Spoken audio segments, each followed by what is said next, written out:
Buen día, ¿cómo andan? Espero que bien. Vamos a comenzar con la clase de hoy. Hoy trabajamos un tema crucial para la psicología social. Un tema que han venido escuchando desde el primer día. Vínculos. Hoy es el teórico de vínculos. ¿Sí? Vínculos 1. Primer parte de vínculos. Vienen escuchando esta palabra desde el primer día de clase, desde el teórico de introducción a la psicología social. En el primer teórico que vieron en primer año, comenzamos hablando en su momento de este tema. De hecho, este primer teórico, ¿de qué hablaba? Se preguntaba qué era la psicología. Y decíamos, mejor dicho, qué era la psicología social. Y decíamos que sin mucha formación, uno podría decir que la psicología social es una rama de la psicología. Acá no hay que ser ni psicólogo social, ni estudiante de psicología, ni nada, para poder contestar que la psicología social es una rama de la psicología, ¿no? Entonces la pregunta que nos sucede ahora es, ¿qué es la psicología? Y acá, en esta respuesta, podemos ampliar un poquito y decir, por un lado, que este concepto, esta voz griega, porque en realidad psicología proviene de una voz griega, ¿sí? En realidad de dos voces griegas, ¿sí? Es un concepto que viene del griego, que se da a través de dos voces, que es psico, en realidad, ¿sí? Psique, que quiere decir alma, y logos, que quiere decir ciencia. O sea, esto de psique y logos. La conjunción de ambos conceptos griegos darían entonces esta palabra que es la psicología, que significa ciencia del alma. Desde un punto de vista griego, la psicología entonces es la ciencia del alma. Pero de un punto de vista más académico, podemos definir a la psicología como la ciencia que estudia la conducta y los procesos mentales de los individuos. Eso sería una definición un poco más clásica. Pero entonces la definición etimológica y la definición clásica no tienen nada que ver. No, todo lo contrario. Porque la pregunta que nos devine ahora es, ¿qué entendían los griegos por alma entonces? Y ahí empezamos a encontrar similitudes. ¿Sí? ¿Por qué? Porque por alma los griegos entendían la conducta, los procesos cognitivos, los procesos mentales. Entonces hay puntos de unión. La ciencia que estudia los procesos mentales, la ciencia que estudia la conducta. ¿Sí? Hay una total relación entonces entre lo que los griegos entendían por psicología y lo que nosotros hoy entendemos por psicología. Entonces, ahora que sabemos que la psicología es la ciencia que estudia la conducta y los procesos mentales de los individuos, podemos volver a preguntarnos qué es la psicología social. Y acá podemos decir entonces que la psicología social sí es una rama de la psicología. Podemos definirla como la ciencia que estudia la conducta de los individuos, pero ya no de manera aislada, sino que estudia la conducta de estos individuos, ¿sí? O de estos sujetos en su contexto, es decir, en su mundo social. ¿Qué estudia la psicología social? Entonces, ¿a qué se dedica? A estudiar justamente esas relaciones que se establecen entre los sujetos en un contexto y en un grupo determinado. ¿Sí? De esta definición que acabamos entonces de dar, se desprenden otras. ¿Sí? Como por ejemplo, la de sujeto.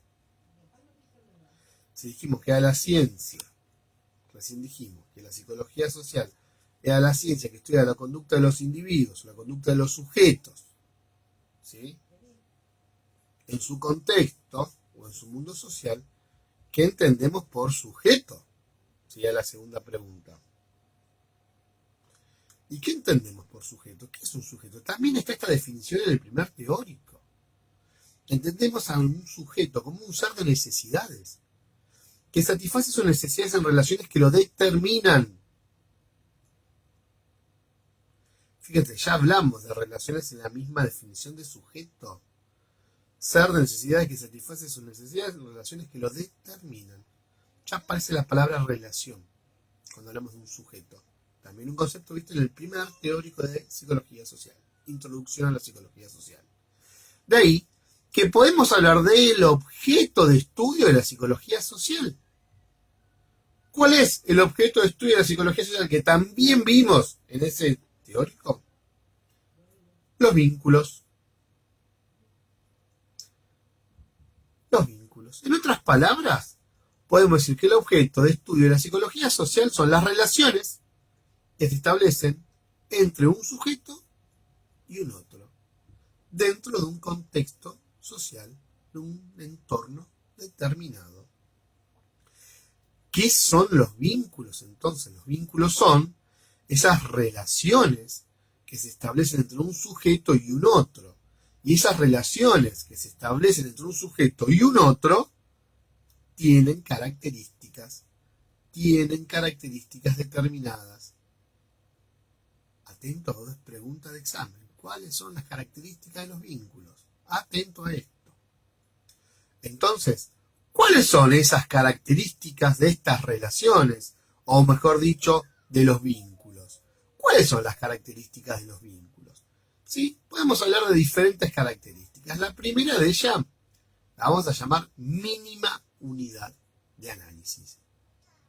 Mínima unidad de análisis, primer característica. A diferencia de la psicología clínica, la psicología social no estudia ni al sujeto, ni al individuo, ni a la persona, sino que estudia las relaciones que se establecen entre ellos. A la psicología, lo que le interesa es la relación entre un sujeto y un objeto. Pero en tanto y en cuanto en saber cómo este sujeto influye o afecta al otro objeto. Por eso se dice que esta relación es unidireccional, es decir, va hacia una dirección. Cómo este sujeto influye sobre el objeto. Mínima unidad de análisis. En un primer momento Sigmund Freud hablaba de esto, de este vínculo que era unidireccional, que iba de acá para allá. Yo sujeto influyo sobre ese objeto. Ahora, la psicología social, es decir, Pichon-Rivière, le da una vuelta a esta relación unidireccional.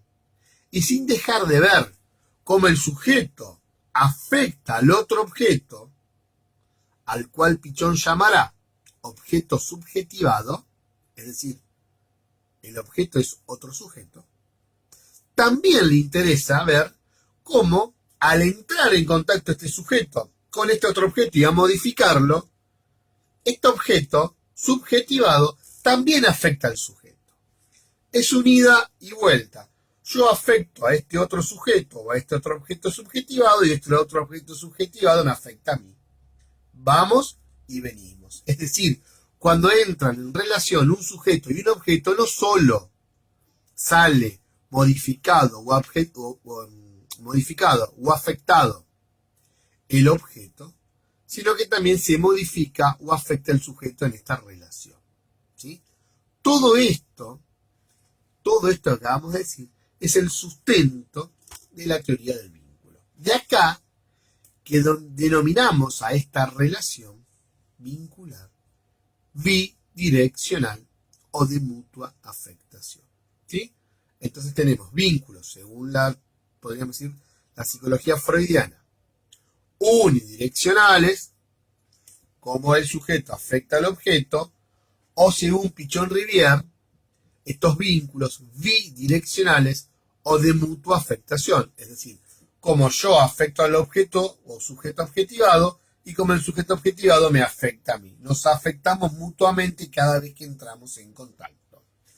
No importa si se conocen, si no se conocen, no importa si el otro es simpático, si no es empático, si habla, si no habla. Lo cierto es que cuando dos sujetos se relacionan, se afectan mutuamente. Tal vez basta una mirada con un desconocido para sentirme afectado por él. Pero hay mutua afectación. El simple hecho de haber registrado al otro y saber que el otro existe, ya me afectó, ya me modificó. Ya sé que hay un otro. Y cuando sé que hay un otro ya no soy el mismo. Siempre, chicos, al margen del tipo de relación, del tipo de conocimiento o desconocimiento que se tiene el uno del otro. Voy a decirles una asquerosidad, pero uno va por la calle, ¿sí? Y siente algo que tiene en el diente y se lo quiere sacar. Y si vos vas haciendo esto, así, tratando de sacar del diente un pedazo de comida vieja, y viene alguien de frente que no conoce eso, te mira, bajás la mano y seguís caminando. Acá no pasó nada. ¿Por qué? ¿Me conoce? No. ¿Saben quién soy? No. Pero me afectó su presencia. Ni les cuento si se quieren sacar un moco. ¡Qué asquerosidad! ¡Es terrible! Viene alguien, bajás el dedo. Un asco. Sí, un asco. Pero el otro me afectó igual. ¿Lo conozco? No. ¿Sé quién es? No. ¿Sé dónde vive? No. No sé nada de él. Pero su solo existencia ya me condiciona. ¿Sí? Sé que está y él sabe que yo estoy. Ya me afectó. ¿Quedó claro esto? ¿Quedó clara esta idea de por qué decimos que el vínculo es de mutua afectación? Bueno. También estuvimos hablando de mínima unidad. Mínima unidad de análisis. Ese era el título de la primera característica. Quedamos ahí. ¿Porque es de mutua afectación? No, no es solamente eso. Cuando hablamos de mínima unidad, hablamos de este vínculo de mutua afectación, pero también hablamos de que la psicología social, o mejor dicho, también hablamos de esta mínima unidad en relación a que la psicología social puede estudiar diferentes conductas, siempre en relación con otro. Puede estudiar diferentes conductas, puede estudiar la comunicación. Ya estuvieron trabajando comunicación. Y acá cuando estudiamos comunicación vemos perfectamente cómo hay un vínculo de mutua afectación entre el emisor y el receptor. ¿Sí? Inclusive sabemos que hay mutua afectación, por más que uno sea silente, ya vimos todo lo que pasa con el silente. Sabemos que esta psicología social puede estudiar entonces muchas cosas, pero lo mínimo, lo más chiquitito, lo más básico, que está detrás de todo esto, es el vínculo. Por eso decimos mínima unidad de análisis. Es como el átomo o como el electrón del átomo. Estudio psicología social. Puedo estudiar la comunicación, puedo estudiar las conductas en relación a nosotros, puedo estudiar roles, puedo estudiar, pero si empiezo a achicar, ¿qué es lo más chiquitito? ¿Cuál es la unidad de análisis de la psicología social? Es lo más chiquitito que ya menos de eso no puedo estudiar. El vínculo. El vínculo. Mínima unidad de análisis. ¿Sí? Bueno, a ver. Redefinamos el objeto de estudio de la psicología social entonces. Dijimos que eran los vínculos. Podemos definir entonces el objeto de estudio de la psicología social como el estudio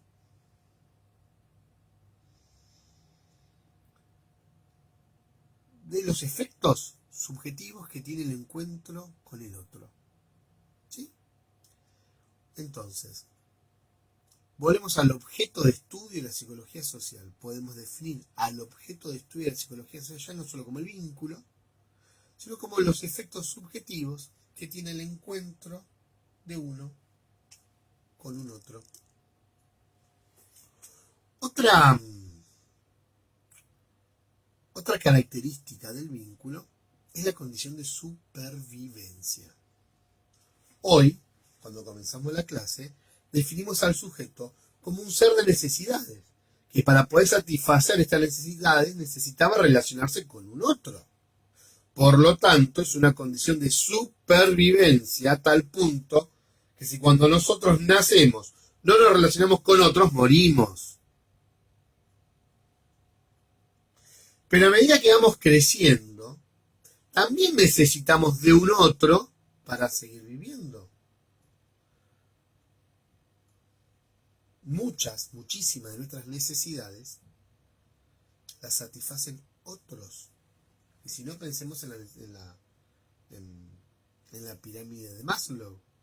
Pensemos en este autor. ¿Qué tanto necesitamos de un otro?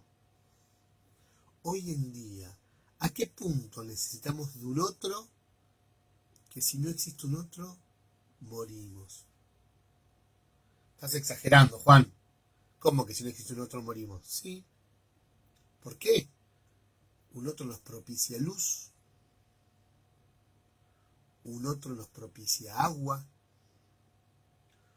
Un otro nos propicia gas. Un otro nos propicia alimentos. Pero trabajamos, sí, pero los alimentos no se producen en la ciudad. Y si se producen en la ciudad, alguien tiene que ingresarlos. ¿Quién? Un otro. Estamos vestidos. ¿Con qué? Con lo que hizo un otro. Y un otro hizo la vestimenta porque un otro produjo la tela. Y otro el algodón. O si es fibra animal, a la oveja. O si es sintético, refinó el plástico. Pensemos realmente, ¿cuánto podemos vivir sin un otro? Volvámonos a ver, volvámonos a repensar. ¿Podemos vivir sin un otro? No. El vínculo es condición de supervivencia. ¿Vieron ese programa Supervivencia al Desnudo? Que pareciera que uno está absolutamente desnudo en el medio de la nada y que vive. Mentira. No está solo. Ni el que aparece solo está solo. Porque el que aparece solo tiene un mapa. ¿Quién lo hizo? Un otro. Un morral colgado. ¿Quién lo hizo? Un otro. Un cacharro para calentar agua. Que lo hizo un otro. Algunos llevan elementos para prender fuego. Lo hizo un otro.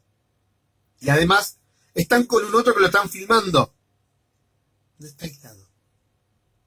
Ni siquiera en esos programas que nos hacen creer que están solos en el medio de la nada, no están aislados. Y cuando se lastiman, llaman a un otro por radio para decirle que lo vengan a buscar o que lo vengan a atender.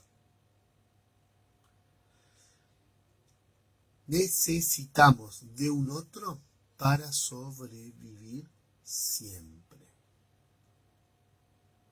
¿Se acuerdan? Sí, se acuerdan. No serán los desmemoriados.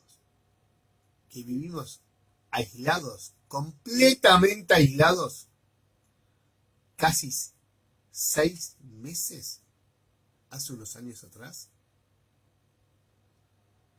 al borde de la locura, ¿no? Terminábamos. De hecho, desde un punto de vista clínico, se dispararon todos los problemas psicológicos. Las ansiedades, otras patologías, aumentó el índice de suicidio. Se disparó todo. Por no tener a un otro. Porque teníamos en realidad un otro, a través del teléfono, de las videollamadas. El otro estaba. Pero teníamos esa necesidad de un abrazo. De ver a mis viejos, de ver a mis hijos. A un amigo, a mi hermano. A un ser querido. Teníamos necesidad de estar con un otro, de sentir a un otro. ¿Sí? Necesidad de ver gente. Hace muchos años cuando nos fuimos de vacaciones, como yo éramos chiquititos con mi hermano, nos fuimos de vacaciones a Sierra de la Ventana, era 30 años atrás, más de 30 años atrás.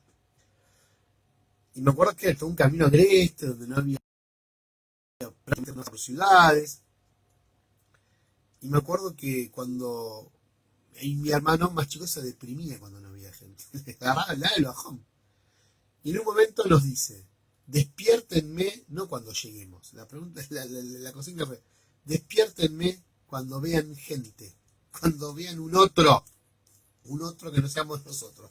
Despiértenme cuando veamos gente, me dijo. Y se acostó en la parte de atrás del auto y se durmió mi hermano, ¿sí? Bueno, es esto mismo, necesitamos de un otro. ¿Sí?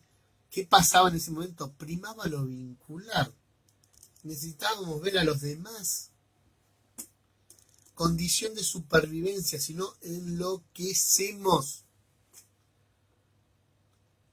¿Vieron la película El Náufrago? Si no la vieron, se las cuento. Tom Hanks se cae de un avión, queda en una isla solo, absolutamente solo, hasta que encuentra una pelota.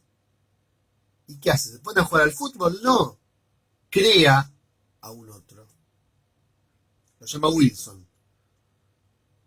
Le pone pelo, le hace ojos, crea un otro. Porque necesitaba de un otro para seguir viviendo, para no enloquecer. Y habla con el otro, habla con Wilson. Wilson era su amigo. Se enojaba con Wilson. Y se escapó de la isla llevándose a Wilson. Y cuando en algún momento de la película, se la estoy spoileando al que no la vio, Wilson se cae de la balsa y se va, se lo lleva a la corriente, y él se da cuenta, se tira al mar a pesar de los tiburones, a pesar de se tira al mar para rescatarlo.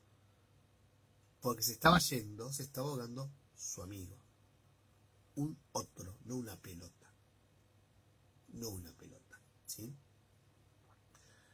Otro ejemplo de esto de condición de supervivencia es cuando, por ejemplo, hace en Europa postguerra, se hicieron una serie de estudios en los cuales consistieron en Europa posguerra, Segunda Guerra Mundial, fines de la década del 40 estamos hablando, todavía no de la década del 50. Imagínense un continente destruido, de punta a punta destruido. Se hicieron unos estudios de la siguiente forma. Había muchos niños huérfanos, había muchos bebés abandonados, porque las mamás y los papás no podían mantenerlo. El bebé nacía y no había casas para que durmieran. Entonces, en estas condiciones, las madres decidían entregarlos a orfanatos, o una vez que parían, cuando tenían el hijo, ya no los querían seguir teniendo porque no tenían dónde vivir. Entonces no querían llevárselos, porque iban a estar mejor cuidados en las clínicas o en los hospitales que por ellos mismos, ¿no? No había comida, no había medicina, no había nada. En este contexto se hace una serie de estudios clínicos. En realidad viene enfocado a analizar otras cosas. Brackman hace estudios para focalizarlo en otras cosas, pero a consecuencia terminan pasando esto que les voy a contar. Se resuelve separar allá en un orfanato, o en una clínica en realidad, en un orfanato, había niñitos recién nacidos, por diferencia de días, todo eso al mismo día por diferencia de días.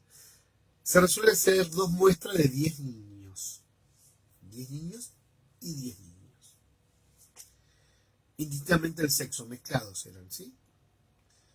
Entonces, a 10 niños se los mete en una sala, en una punta, en una ala del hospital, donde son alimentados, higienizados, y solamente eso, alimentados e higienizados.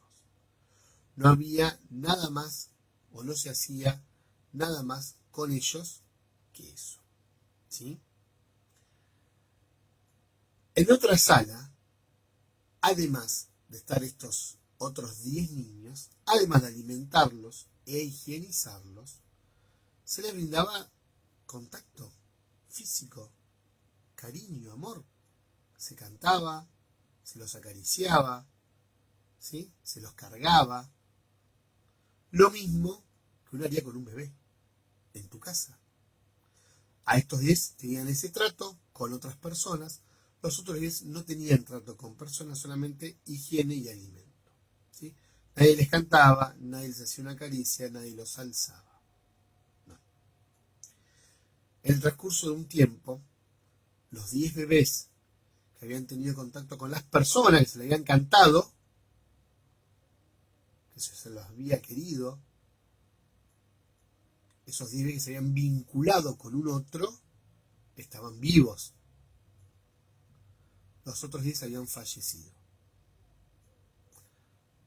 Condición de supervivencia, chicos. ¿Y de qué fallecieron?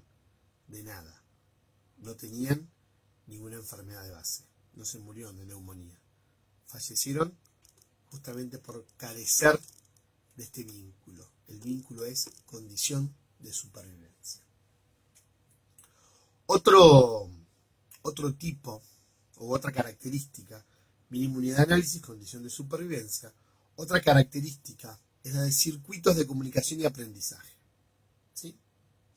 Los vínculos tienen circuitos de comunicación y circuitos de aprendizaje.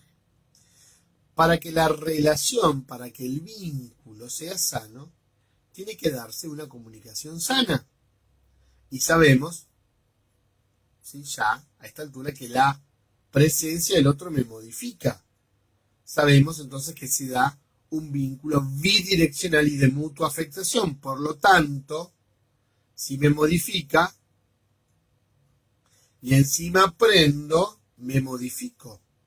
Y si me modifico, modifico el entorno y hay aprendizaje. ¿Sí? Ahora vamos parte por parte. Para que la comunicación sea sana,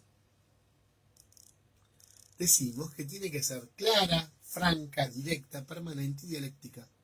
Es decir, tiene que darse de esta forma, se tienen que dar todos los axiomas de manera sana. Cuando esto ocurre, la comunicación es sana, y si esto pasa, el vínculo es sano. Pero además de darse la comunicación sana, tiene que darse el aprendizaje en el vínculo. Y para la psicología social, el aprendizaje tiene que ver no solamente con la incorporación, ¿sí?, con que me llegue la información, sino con que esa información que me llega, yo la internalizo. Y no alcanza con internalizarla para repetirla. Me tiene que modificar. Y cuando me modifico, comienzo yo a modificar el entorno. Cuando todo esto ocurre, entonces hablamos de aprendizaje. ¿Sí? Cuando el sujeto sostiene una relación objetal y racional, cuando el sujeto sostiene esta relación de manera consciente, ¿sí?, es conscientemente conocida y conscientemente administrada. Entonces ocurren estas cosas. Si queremos ponerlo en palabras pichonianas, podríamos decir: el aprendizaje es la apropiación instrumental de la realidad con el fin de modificarla. Me apropio instrumentalmente de la realidad. ¿Para qué? Para modificarla. Gracias al aprendizaje, dirá Pichón, el sujeto realiza una adaptación activa a la realidad, de forma dialéctica, es decir, se establece una relación mutuamente modificante y enriquecedora entre el sujeto y el medio. Por lo tanto, tiene que darse ambas realidades en el vínculo, para que el vínculo sea sano, comunicación y aprendizaje. Si no se dan estas realidades, el vínculo entonces no sería sano y estaríamos en presencia de un vínculo patológico que hoy no lo vamos a trabajar. Eso lo dejamos para otra clase. Hoy no. Vínculo sano, comunicación sana y aprendizaje. Vínculo patológico, no hay comunicación sana o no habría aprendizaje. Vamos con la última característica del vínculo. Estructura compleja. Decimos que el vínculo tiene una estructura compleja que además va a ser triangular. ¿Sí? ¿Por qué decimos que el vínculo tiene una estructura triangular? Por un lado, porque decimos que el vínculo es bicorporal. Es decir, se da entre dos objetos, o dos sujetos, o dos objetos subjetivados. Entre dos se da este vínculo. Entonces es bicorporal. Pero cuando entran en juego estos dos, además de estos dos, vuelvo a decir, es bicorporal porque se da un juego entre dos sujetos que se relacionan entre sí y se afectan mutuamente, Entonces, además, o en el momento en que estos dos entran en juego, además, decimos que esta relación bicorporal se vuelve tripersonal. ¿Cómo? Sí, se vuelve tripersonal Porque existe un tercero fantasiado. Y ese tercero fantasiado interviene, el tercero en discordia, interviene esta relación entre dos personas. ¿Qué es ese tercero fantasiado? La cultura. La cultura. Cuando dos personas intervienen, se relacionan, se vinculan entre sí, siempre está la cultura en el medio. Siempre. No podemos escaparnos de la cultura, por más que queramos. No nos podemos escapar nunca. Está presente. Si vamos a otra parte del mundo lo podemos ver. Yo tengo mi cultura, el otro tiene su cultura. Queremos comunicarnos, ¿podemos vincularnos sanamente? No. Vayan a Medio Oriente que la mujer se saque el velo. Por más turista que sea, ¿qué le va a pasar? Repudio, la pueden apedrear. Terrible. La cultura en el medio. ¿Qué pasa? Estoy diciendo situaciones extremas, chicos, ¿no? Pero, ¿qué pasa, por ejemplo, personas de un mismo sexo que deciden tener una relación sentimental? Obviamente. Dos mujeres o dos hombres que se aman. En alguna parte del mundo la cultura entra en juego y también pueden matarte. Miren cómo afecta la cultura a la vinculación. Es común cuando uno va al interior encontrarse con otras culturas que no te tuteen, que traten de usted, que las palabras sean distintas, que uno tenga hábitos que terminan raro. ¿Qué onda? Se dificulta, ¿no? Vincularnos por la cultura, por un tercero fantasiado que interviene siempre. Siempre interviene ese tercero fantasiado. ¿Sí? Bajando de la cultura en general y yendo a lo particular, ¿sí? Yendo a lo particular. Por ejemplo, ¿cuándo lo vemos reflejado en una persona esto? Bueno, miren, yo cuando me casé, todos los días de que me casé, desayuno con mi señora, siempre lo mismo. Una taza de té y una tostada, una. No importa si es de pan común, redondita, si es pan lactal, si es el pan con semilla extra grande, no importa. Una tostada, una, con dulce de leche. ¿Qué cantidad de dulce de leche? 2 dedos, no me importa, eso. Y colonial de la Serenísima, el dulce de leche. Otro no como. Yo tengo mis mañas también. Meto la cuchara, cargo la cuchara sopera arriba de la tostada. Si la tostada es así, la reparto en la tostada. Si la tostada es de chiquitita, será así de chiquitita. Es una tostada. Solamente una tostada la que voy a comer. ¿Estamos? Ahora, cada vez que mi señora me veía hacer esto, y me sigue viendo, me dice cosas como: te va a hacer mal. No le pongas tanto dulce de leche a la tostada porque te va a hacer mal. A lo cual yo le seguía poniendo la misma cantidad de dulce de leche, ¿no? Un día desayunamos con mi suegra. Y mi suegra, cuando me ve poner el dulce de leche a mi tostada, me dice: no le pongas tanto dulce de leche a la tostada porque te va a hacer mal. Y ahí me di cuenta de lo que estaba pasando. Mi señora estaba repitiendo lo que había aprendido en la casa. Estaba repitiendo su cultura. Yo soy la única persona dichosa en el mundo, o una de las pocas seguramente, que todos los días de su vida desayuna con su esposa y con su suegra. En versión personificada, no. Es el tercero fantasiado, es la cultura, es lo que está en el medio. ¿Sí? Bien. Chicos, hasta acá, teoría del vínculo. ¿Sí? La próxima clase seguiremos trabajando vínculos, seguramente ya con estos vínculos cuando dejan de ser sanos y se convierten en patológicos. Deja de haber comunicación sana y deja de haber aprendizaje. ¿Qué pasa entonces con estos vínculos? ¿Sí? ¿Qué estaría pasando con ellos? Lo vamos a ver en la próxima clase. Muy buena jornada, muy buena clase.